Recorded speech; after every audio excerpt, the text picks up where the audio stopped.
Hello, and welcome to Big Auto Games unboxing video of the new Shadows of Innistrad intro pack, Vampiric Thirst. My name is Simon and I'll be doing the unboxing today. So what I'm going to do is just open this up and show you what's inside.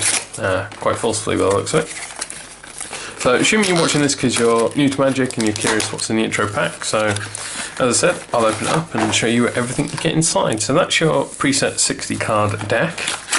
Also you open this up in here and you get 2 boosters and a leaflet in here. So this little leaflet on one side explains a little bit about the story of the Shadows over Innistrad set, and the story is my favourite part of Magic, so I'm always intrigued to know more. Oh, if I can open it. So a little bit of a teaser about the story on there, but you can check out more of the story on magicthegathering.com. Just explains your 2 boosters that you're really good for boosting your deck. So once you've had a few plays of the deck, open your boosters and have a look and see what you might want to change, a couple of cards. And then on the back we have the intro deck list. So this shows you all the cards in all the intro decks from the set. And today we're looking at the Vampiric Thirst deck. What about the vampires? And then underneath just gives you a little bit of a story and explanation on sort of how to play the deck.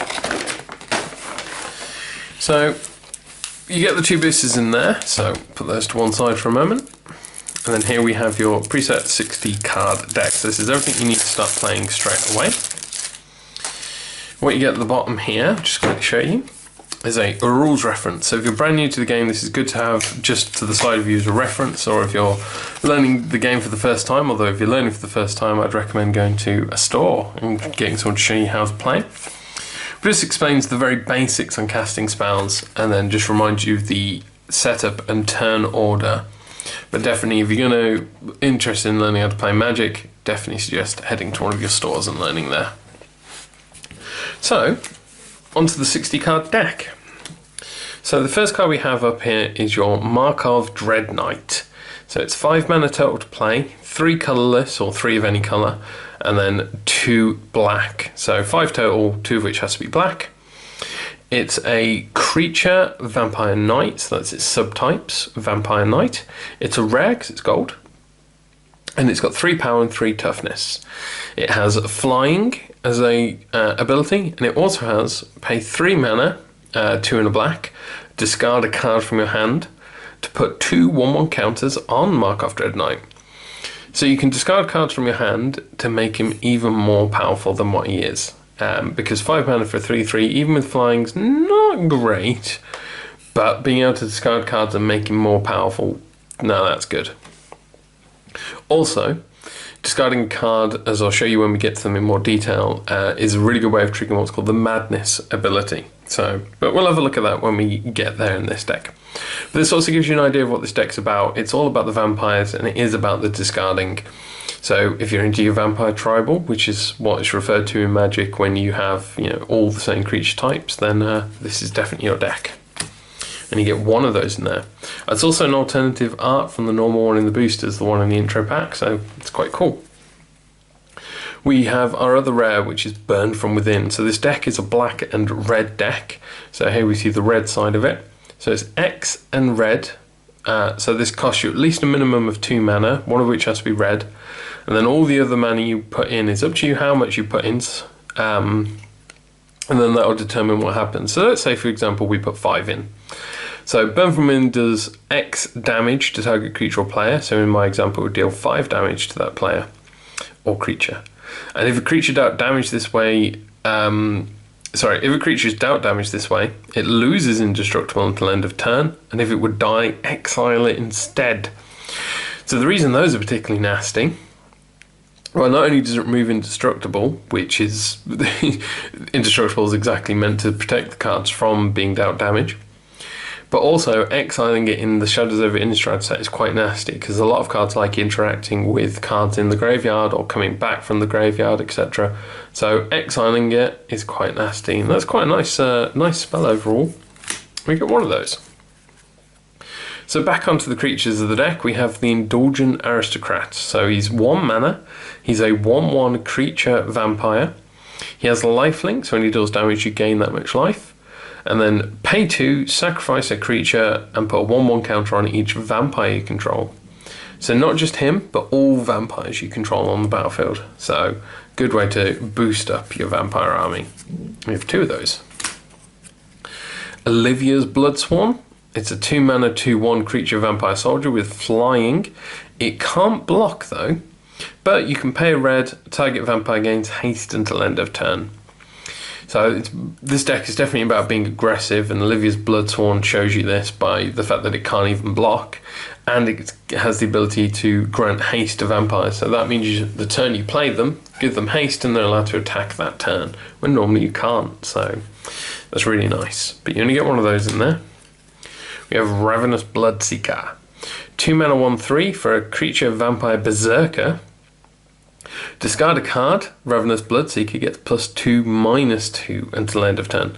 So you don't want to keep doing this ability because, the second time you do it, it would kill him because he's only got 3 life.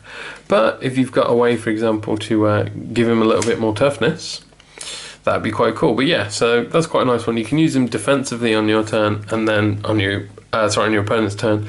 Then on your turn, discard a card, make him that much stronger for attacking. You get 2 of those.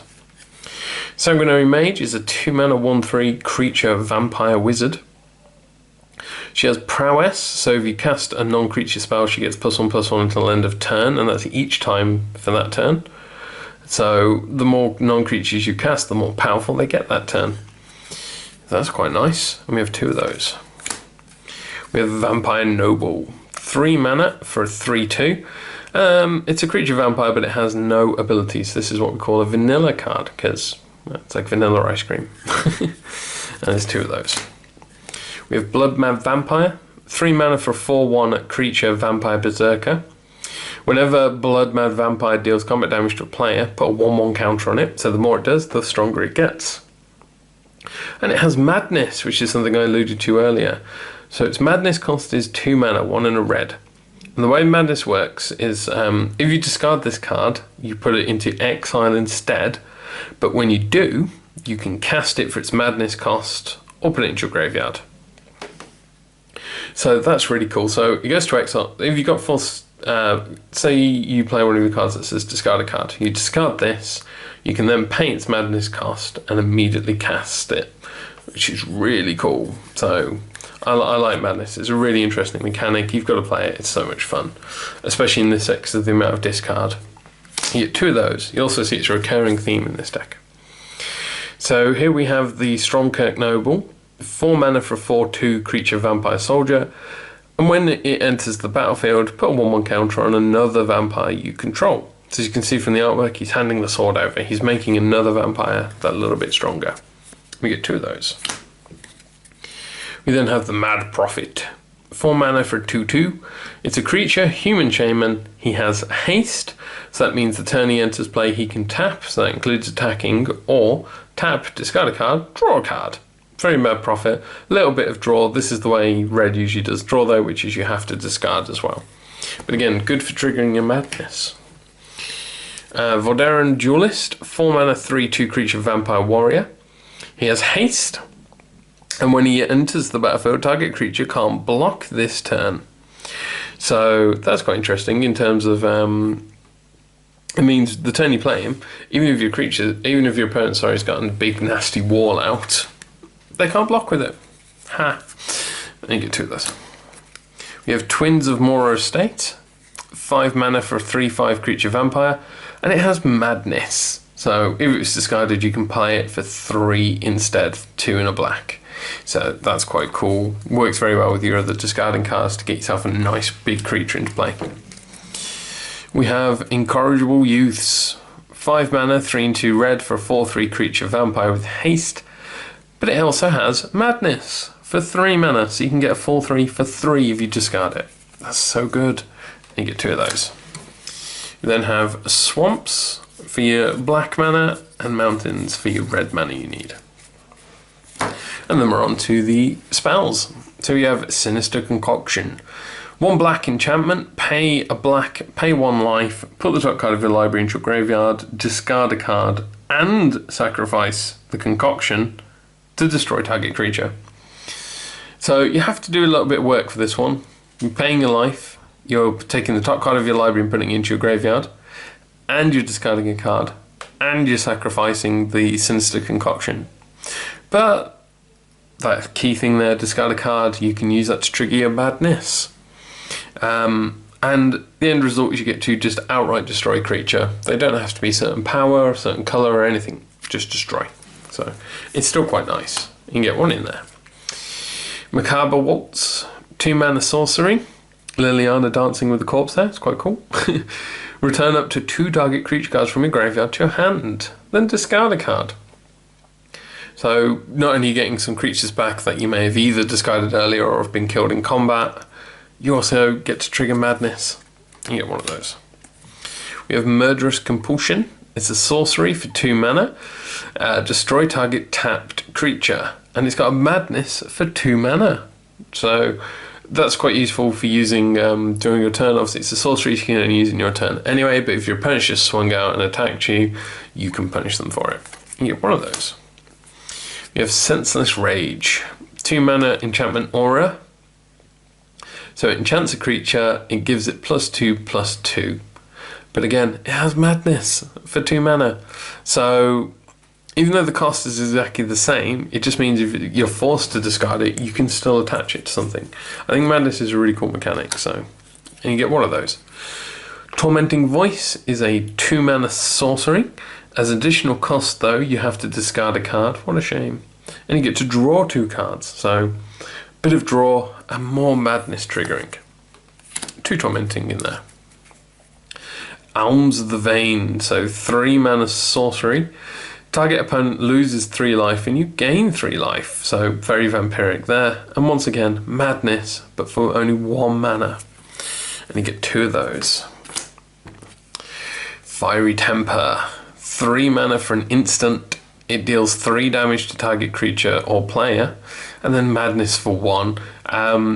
This is basically like an old card called Lightning Bolt, which was deal 3 damage to target creature or player for 1 mana. However, you'd have to trigger its madness, but in this deck, it's really not hard to do that. You get 2 of those.